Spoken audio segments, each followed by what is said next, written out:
सभी को नमस्कार। अर्धवार्षिक परीक्षा 2020-21 कक्षा 10th विषय विज्ञान सही विकल्प प्रश्न। सबसे पहले हम प्रश्न 1 की बात करते हैं। निम्न में से कौन सा भौतिक परिवर्तन नहीं है? तो इसका सही आंसर होगा LPG का दहन। निम्नलिखित में से कौन सी एक रासायनिक अभिक्रिया नहीं है? तो जो रासायनिक अभिक्रिया नहीं है वो है बर्फ का पिघलना। यह एक भौतिक परिवर्तन है। थर्ड क्वेश्चन, सोने एवं प्लेटिनम को गलाने वाले अम्ल का नाम लिखिए। इसका सही आंसर होगा एक्वा रेजिया, जो सोने और प्लेटिनम को गलाने की क्षमता रखता है। अम्लराज बोला जाता है इसको।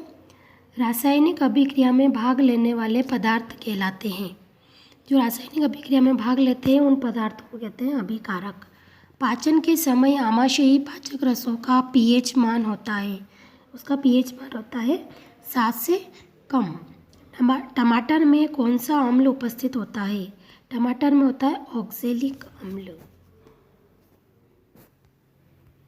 क्वेश्चन नंबर 2, रिक्त स्थान भरिए।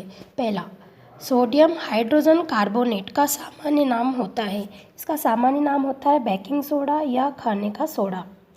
क्वेश्चन नंबर 2, सिरके में अम्ल उपस्थित होता है। सिरके में एसिटिक अम्ल उपस्थित होता है। थर्ड, धातुएं प्रायः ऊष्मा और विद्युत की होती है।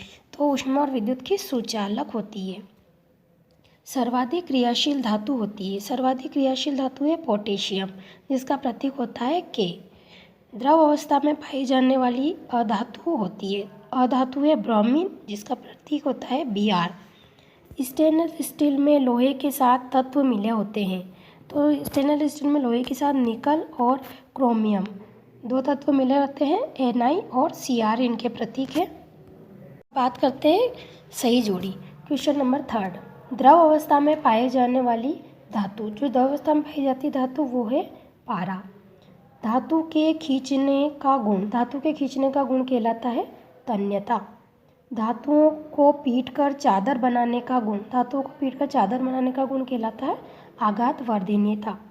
कम क्रियाशील धातु, जो कम क्रियाशील धातुएं होती है वो है सोना और चांदी। कार्बन की संयोजकता होती है 4। मोज़ले की आवर्त सारणी का आधार था परमाणु क्रमांक। नंबर 4, एक शब्द या वाक्य में उत्तर दीजिए। पहला क्वेश्चन, वायुमंडल में कार्बन किस रूप में उपस्थित होती है? तो वायुमंडल में कार्बन होती है कार्बन डाइऑक्साइड, जिसे बोलते हैं CO2 गैस के रूप में। खाना बनाते समय बर्तन की बाहरी सतह काली कब हो जाती है? इसका आंसर होगा जब ईंधन का पूर्ण रूप से दहन नहीं हुआ हो या ईंधन पूर्ण रूप से नहीं जला हो। थर्ड क्वेश्चन, समूह 17 के तत्वों को किस अन्य नाम से जाना जाता है? तो समूह 17 के तत्वों को हैलोजन नाम से भी जाना जाता है। इसका सही आंसर होगा हैलोजन। अष्टक का नियम किसने प्रतिपादित किया था?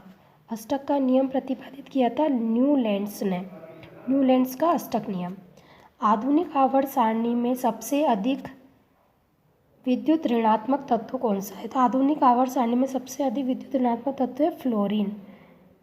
एक परमाणु का इलेक्ट्रॉनिक विन्यास 287 है। इस तत्व का नाम क्या है? तो इस तत्व का नाम होगा क्लोरीन और प्रतीक होगा Cl।